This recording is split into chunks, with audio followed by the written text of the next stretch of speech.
Hello, fellow members of the Midnight Society. Welcome to a special episode where I'll be going back to Season 3 and ranking each episode from worst to best. Submitted for the approval of the Midnight Society, I call this The Tale of the Phone in the Woods. Season 3 has 13 episodes, and since David and Kristen moved away, we get two new storytellers, Betty Ann's friend Sam and Gary's little brother Tucker, aka the new Eric. Why? Why do the writers hate me? That's a whole nother story. To end things on a high, I'll be going from my worst rated episode to my best rated one. These are only my opinions on these episodes, and if you feel differently about them, that's great. Variety is the spice of life, and I'd love to hear your picks in the comments below. I did polls on Reddit, YouTube, Patreon, and Facebook for the best and worst episodes of the season, and I'll be posting those results near the end of the video. This season is every bit as good as Season 2 was, so there were very few episodes that didn't get my approval. Maybe getting some new blood in wasn't a bad idea, even if it did cost Kristen and David theirs. Okay, let's kick it off with my worst episode of Season 3. Yesterday, you said tomorrow, so just do it! The Tale of the Phone Police. Tucker's story about a shadowy organization that imprisons kids for making prank calls, but also posts a direct number in large font in the phone book to call them for reasons. Tucker also tells the tale via 90s cell phone and speaker, so I'm assuming all anyone at the campfire heard was, "I call this the tale of," before reception cut out in the middle of the woods. My biggest issue with the episode was the nonsensical way in which Jake is captured by the phone police. Seems that the phone police have a more passive enforcement policy, meaning that if you don't seek them out, you'll be just fine. Seriously, if Jake's sister hadn't mentioned Billy Baxter and Jake hadn't looked Billy up in the phone book and called him and then went to phone company to inquire about him, he would have never been captured. And don't even get me started on the phone police prisoners getting phones in their cells. Why? It makes no sense. Here's a phone that doesn't work unless someone calls you on it, and then you can call them back on any phone in that person's proximity with a connection that screams AT&T. Lame. Very lame. The other issue I had was the resolution, or lack thereof, in the episode. Chris breaks Jake out of phone police jail. The guards pursue them, Chris and Jake get back to Jake's house, and then the phone police just off. An undercover agent shows up pretending to be a pizza delivery guy. He gets into the house and then just leaves. Why? I mean, one could make the argument that the phone police will stand down if the guilty party learns their lesson, but we never see Jake learn his lesson. We just get a voiceover of Tucker at the end saying that Jake and Chris never prank called anyone ever again. And worse yet, we don't even know what happened to that pizza. One jumbo extra cheese all dressed holdy anchovies. The last thing I'm going to nitpick is phone companies' magic powers. When someone is jailed by them, they get erased from existence. Sort of. When Chris goes to see Jake's sister after Jake is jailed, she doesn't know Chris or Jake. When Chris tells her about Billy Baxter, she knows that as the tale of a kid named Jake O'Brien, but wouldn't her last name still be O'Brien? And how would there be a legend about him when he was just jailed like an hour before? Also, when he escapes, the timeline is just back to normal. Did that happen as soon as he left the cell? Or did the phone police push a button to revert things? And if so, why? I mean, how does phone company have power over the very fabric of time and space? Okay, I need to stop thinking about this because I'm about to have a meltdown and I'm only on the first episode. The next episode also messes with reality, but is nominally better than Phone Police. The Tale of the Curious Camera. Betty Ann's story about a camera that doesn't just tell the future, it makes it come true with horrible results. Ah, it's a tale as old as time. No, seriously, this story has been done repeatedly. The Twilight Zone, X-Files, Goosebumps, as well as many others. I'm not going to knock the show for reusing an idea. I mean, many of their episodes are rehashing old stories and myths with a twist. What I will hold against the show is the way that they revamped the story for this episode. Misty darling! Andiamo. What really irks me about this one is that the premise is solid and they tease us with an interesting idea. Matt was bullied, so when he discovers that the camera makes bad things happen to the subjects of the photos, we get the following scene. Pretty Chung. Yep. Lisa Elliott? Maybe. What a fascinating tease. What if the victim became the bully? What if he started taking photos of people that he felt wronged him, causing their misfortunes? I mean, similar to what he does starting with Kolbak, but maybe not as extreme. Maybe the bad stuff just starts off light, like he takes a photo of someone's homework or school project and then it gets destroyed before they can turn it in. Matt enjoys the high, and he keeps taking photos until one of them goes too far and really injures someone. It isn't until, he wants to get rid of the camera that he realizes he's stuck with it. We didn't really get any of that, right? He accidentally snaps a photo of his sister and immediately realizes the camera is bad. Then we just get a silly ending of the two siblings battling a video camera. Help me, Matt! The acting in the episode was really solid, and I just wish the story could have given the actors more to work with. Such a great concept with a weak ending. Oh, speaking of a wasted premise, The Tale of the Doll Maker, the Betty Ann story about a girl who, during the course of investigating a friend's disappearance, finds a dollhouse that turns people into dolls. This was another episode that felt very Twilight Zone inspired, and I'm pretty sure I'm in the minority, but I did not enjoy this episode. I thought the acting was great, and when we were in the dollhouse, I loved the setting, but the overall story, yeesh. But why? The episode takes so long to get us into the dollhouse that we have very little time in it, which is unfortunate because that is when the story is at its best. In my review video, I gave an alternate story presentation, and I stand by it. If we had focused on one of the girls waking up in that house with no one else around, and she's slowly, figuring out what's going on and turning into a doll while trying to escape, I think it would have made a much stronger episode. I really don't think you should be snooping around. As it was, the short runtime really killed the narrative and prevented any lore exploration. Now, I'm sure some of you are thinking that not knowing is creepier, and I do agree under the right circumstances, but here I would have liked to have seen the arrival of the dollhouse or learn something about the person who created it, some tragic backstory that made this person want to turn people into dolls. Anyway, our next storyteller didn't need to come up with a backstory because someone else wrote it for them. The Tale of the Midnight Ride. Tucker's initiation tale that he stole from Washington Irving about the Headless Horseman. Now, while we're out of the woods and into the episodes that I approved, this was just barely approved because of my love of the original story.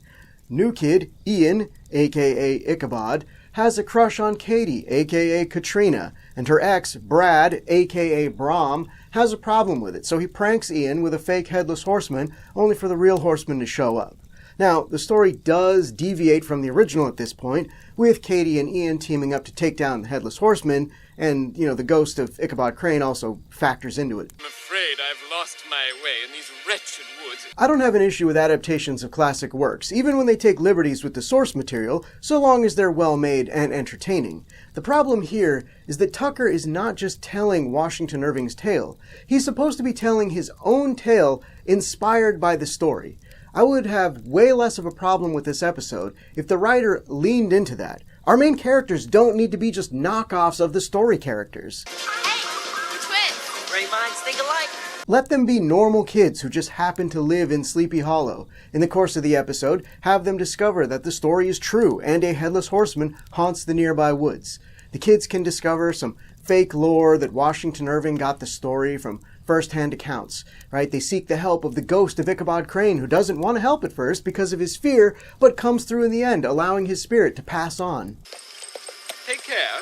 What the episode does well is the acting, the costuming, and all the scenes with the Headless Horseman. He looks great and is intimidating, especially for a younger audience.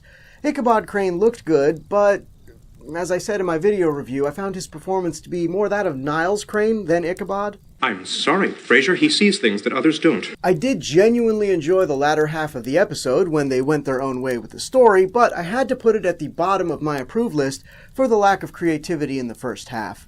Our next tale is one that I think a lot of people enjoyed more than I did. The Tale of the Quicksilver. Kiki's story about two brothers that move into a new house only to discover it's haunted. This is one of the episodes I thought was okay, but could have been great if Are You Afraid of the Dark allowed the occasional two-parter. The brothers discover that twin sisters, played by Tatiana Ali, lived in the house before them.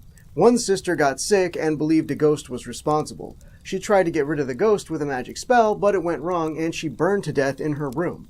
One of the rare occasions where they straight up murdered a child in the episode.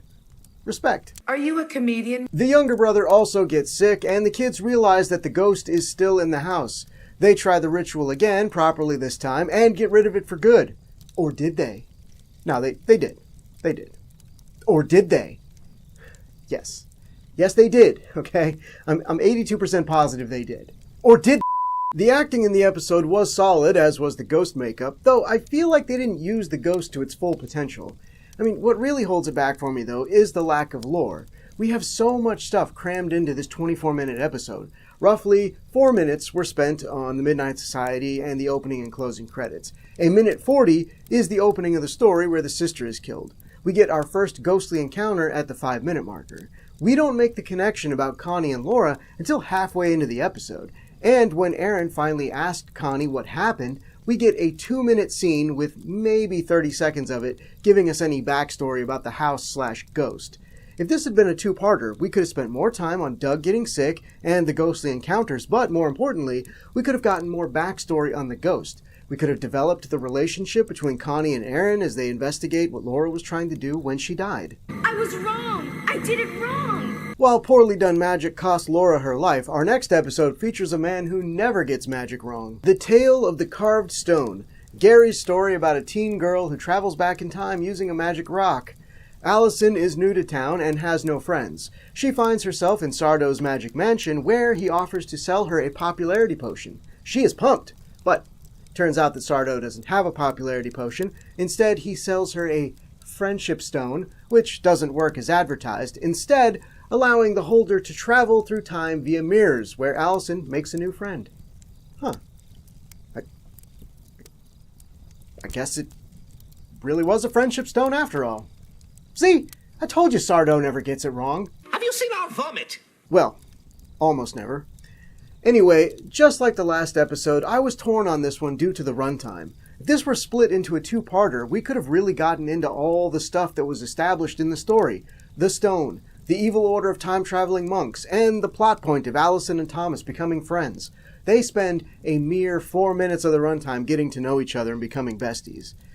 The settings also really weren't that great, especially where time travel was involved. I'll tell you what, though, if this were made today, with green screen technology, we could have had a cool chase through different times with the stone. As it was, I mean, we still got a pretty epic finale with one of the best one-liners of the series.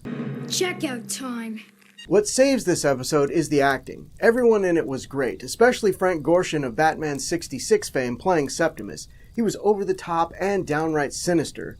Richard Dumont was also on point as the used magic salesman who is secretly a good guy, Sardo. Both our younger actors were also really good, and I just wish we could have had more time with them together in a two-parter. Seriously, this was the season where I started to sound like a broken record on that point, and while it's not as bad in the next episode, I still feel similarly about it. The Tale of the Guardian's Curse. Tucker's story about a mummy getting brought back to life by a couple of teens. Now, I don't know if this episode deserves to be as high as I'm putting it, but I'm a sucker for Egyptian mythology. The plot revolves around two siblings whose mother passed away and their father is distant. He works in a museum and it dominates his time. They're about to go on a family trip when an ancient sarcophagus is found hidden in a wall in the museum basement. This results in the father canceling the trip and making the kids ride their bikes to and from the museum in the city from their home in the suburbs. What a guy. The Egyptian authorities are going to go ballistic. An accident brings the mummy back to life, and we get a pretty dull chase involving the kids in the museum. In the end, we find out two very important things. One, the mummy isn't the real villain. That is the father's co-worker, Dr. Caplesmith, who wants the secret to immortality, which costs him big time. And two, the mummy is secretly a hottie who the dad definitely fucks after the story concludes. Budnick practically confirms it. I wonder if she likes to ski. While the story is basic enough to contain in one episode, it probably could have used a second to really get into the meat of the story, which was a father neglecting his children and learning that they are what matters. Since the father isn't the focus, they just sort of hand-wave that away near the end, with Budnick getting excited about his new stepmummy. I do think the acting in the episode was solid, with only the villain leaving me wanting more. The villain in our next episode, however, gives me all the energy this guy was lacking, and more. The Tale of the Crimson Clown. Gary's story about a twat getting taught a lesson by a sinister clown. Tomorrow is Mike and Sam's mother's birthday. Mike wants to covertly go into town and buy his mother a gift, but Sam is a little Sorry. That was uncalled for. Sam is a punchable douche nozzle who can go f***. I'm cool. I'm calm. Okay, let's just get through it. Okay, let's do it for their mother. It's her birthday. Mike goes to a gift shop while Sam goes to a toy shop next door. Mike finds the perfect gift for his mother, but finds his money is missing. Then Sam comes back with a brand new video game that would have cost him about the same amount of money Mike had. Mike threatens Sam that the Crimson Clown is watching him, and that night Sam is terrorized by the titular character until he learns to not be a dipshit. It's your classic tale. What a bunch of crud. The acting in this episode is great. The actor playing Sam is so good at being a jerk that I legitimately wanted that clown to kill him. Unfortunately, he's such a tool that I really didn't buy his redemption at the end. I never thought the great acting could be a double-edged sword, but here we are. Would you lighten up? While the clown isn't visibly terrifying, unless you already have a fear of clowns, his voice work and all the effects used to torture Sam make for a memorable villain. Well, I think that Sam is the real villain, and the Crimson Clown is just doing God's work. While audiences have been split on whether the Crimson Clown is scary or not, most people agree that the next episode is great. The Tale of the Dangerous Soup. Frank's story about a restaurant run by Dr. Vink that serves fear in a soup, and it's the talk of the town. While this is a pretty good episode, in fact, it's my second favorite Dr. Vink story, I think it gets held back a bit by the grotesque itself. Maybe a child would see it and think it's scary, but I just think it looks kind of derpy. Fortunately, the grotesque is just the machine that makes the fear, and when we get to see the actual fears come to life, they provide at least a little bit more tension. The real way to sell that something is scary is by good acting. While Reed is a mixed bag throughout the episode, Neve Campbell absolutely crushes it as Nani. I mean, it's so easy to see how she landed big roles in Scream and The Craft because she sells fear like it's the hottest commodity in the world. Backed by the always over-the-top Aaron Tager as Dr. Vink, they deliver some of the best performances of the season. Is most appreciated. There were a few plot holes that bug me whenever I watch this episode, like why do employees quit after they get introduced to the grotesque if they don't remember what happened once their fear is extracted? It would be one thing if they didn't remember the incident, but just felt like an overwhelming dread inside the wild boar afterwards, but I mean, we see Jersey after her experience and she's fine. She just can't remember anything about it. I also found the ending a bit confusing since it seemed like Nani and Reed conquered their fears, but Vink seems delighted as though he won. I don't know, maybe it's something he ate. Did you taste my soup? Vink's restaurant should not be getting an A rating by the Food and Safety Board, and likewise, the babysitter in our next episode should stop getting recommendations due to child endangerment. The Tale of the Bookish Babysitter. Betty Ann's story about a babysitter who teaches a bratty kid a lesson by making books come to life. While Ricky is in need of a major attitude readjustment, is he the worst of the season? Let's find out. The nominees are Cullback, Jake O'Brien, Ricky, Sam, Kelly, and Brad. The winner of the twattiest twat that ever twatted in Season 3 of Are You Afraid of the Dark is Sam from The Tale of the Crimson Clown. This is Sam's first win, but he has been nominated 12 times before for being, quote, a prick on various holidays and birthdays throughout the year. Congratulations, Sam. This episode is a lot of fun. The idea of a witch using magic books that bring the reader into them to teach them a lesson is great, and only limited by the writer's imagination. And, you know, the show's budget. I do wish the settings could have been more varied to better represent the stories coming to life. He's going through a phase. Ricky's performance was a bit weird in places, but overall pretty good. Belinda may have annoyed me with all of her laughing, but the actress who played her did a great job in the role. And don't even get me started on the character I dubbed the Meth Head. I still get nightmares. While this episode features a good witch, our next episode features a trio of bad ones. The Tale of Watcher's Woods, Sam's initiation story about two girls who get lost in a magical forest protected by the Watcher. Well, he does more watching than protecting, so I'd say his name is fairly accurate. Kelly and Sarah are the odd couple at summer camp. Sarah is the nerd who loves nature, and Kelly is the bitch. Yeah, I said it.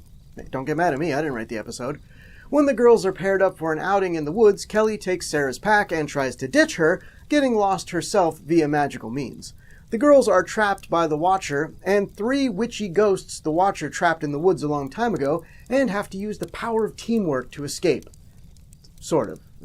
Sarah does most of the work, and Kelly just reaches into a bucket, but who's checking?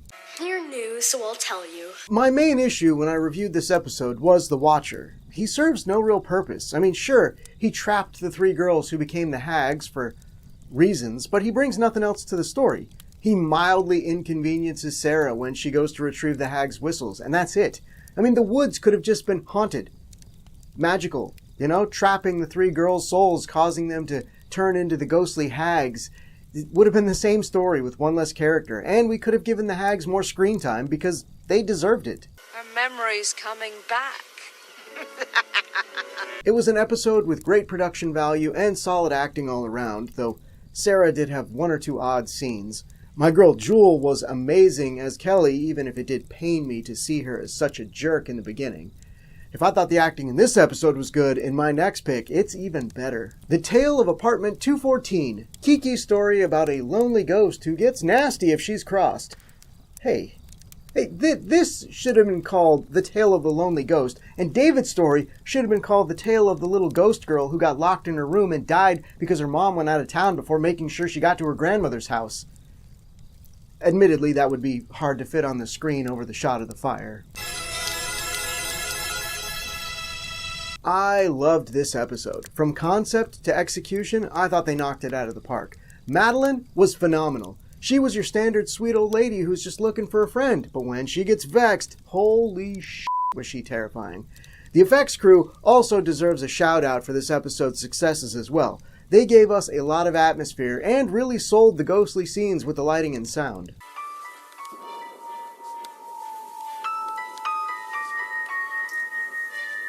This actually was a toss-up for my number 1 episode. It has everything: scares, heart, and likable characters.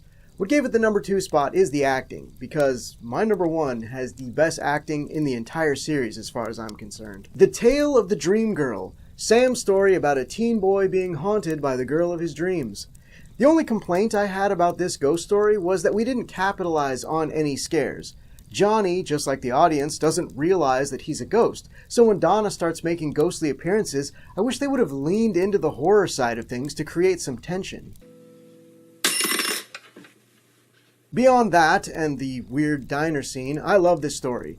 Nowadays, the idea of a ghost thinking they're alive has been done to death, but back then, this felt like such a fresh take on the genre with a huge twist ending. It's me, isn't it? I'm afraid so. What made this episode so impactful and allowed me to look past its flaws was the acting. Everyone was strong, but holy shit. When Erica breaks down and reveals to Johnny that he died, it's the best acting in the series. As an adult looking back on a kid's TV show, there are a lot of things that I don't feel anymore. Regardless of how scary I may have found some episodes as a kid, they don't do anything for me now. But I'll be damned if I don't get emotional every time I see this. Goodbye, Johnny. I love you. So, those were my Season 3 episode rankings, but now it's time to find out what you all thought. I'm not going to go through every episode, but I am going to list the top 3 episodes and the bottom 3 episodes based on the polls I ran. Let's start at the bottom again. The general consensus about this season from most people is that it was really good, with a lot of people unable to choose a worst episode, but enough casted votes to give me the data I needed. According to you all, the worst episode of Season 3 is The Tale of the Phone Police, with Here There Be Beebles saying, I get what they were going for, but it's just a weird premise made weirder with time and progress. I couldn't have said it better myself. Suck it, Tucker. Oh wait, I guess I could say it better myself. Yeah, I know. The second worst episode, based on your votes, was The Tale of the Curious Camera, with Axel Blaze 269 saying, it doesn't really stay in my memory, unlike most. So, it would seem that, at least right now, we're perfectly in sync. Both your bottom episodes line up with mine. But I will say this, the number 2 spot and the number 3 spot was a very tight race for seemingly similar reasons, which you'll note in a moment. The third worst episode of Season 3, according to you, is The Tale of the Carved Stone, with Darkside531 saying, it's not exactly bad, it's just kind of forgettable. So, seems that this and The Curious Camera were both forgettable episodes. And I feel like being forgettable is worse than being bad. You know, if an episode's bad, you're at least thinking about it in those terms. If it's forgettable, you just don't think about it. Rude. I love it. Let's end this thing on the positive. According to you, the Midnight Society members, the top 3 episodes of Season 3 are, starting in 3rd place, The Tale of the Dream Girl, with Cletus Van Dammit saying, it's so far in front of every other episode, it's not even funny. I completely agree with you, Cletus, so how the hell did we end up in 3rd place? It's fine, we're fine. Okay, moving on. In 2nd place, we have The Tale of the Dangerous Soup, beating out Dream Girl by 2 votes, with Witchy Witchy saying, I always wondered how it tasted, and this episode remains a favorite of my own kids who are 22, 19, and 11. Well, it was made by Vink, so the taste is probably a combination of wild boar brain, tree clippings, beard hair musk, and peas for color. Sorry, I just threw up in my mouth a little bit. Anyway, your number 1 best episode of Season 3 is The Tale of Watcher's Woods, with Ripster87 saying it's got it all. Spooky tree man, goat heads on sticks, witches who are really just lost children, it's one of the best. Spooky tree man? If by spooky you mean weird creeper who tries to marry little girls into his Wicker Man cult, then I completely agree with you. That's okay. That's okay, I understand. Thank you all for participating in the polls for this video. There were so many votes across all the polls on Reddit, YouTube, Facebook, and Patreon. If you feel like your favorite episode, or least favorite episode from Season 3 of Are You Afraid of the Dark got shafted, drop it in the comments so we can discuss it. Be sure to check out the next episode on the best and worst villains of Seasons 1 through 5. Until then, are you afraid of the dark?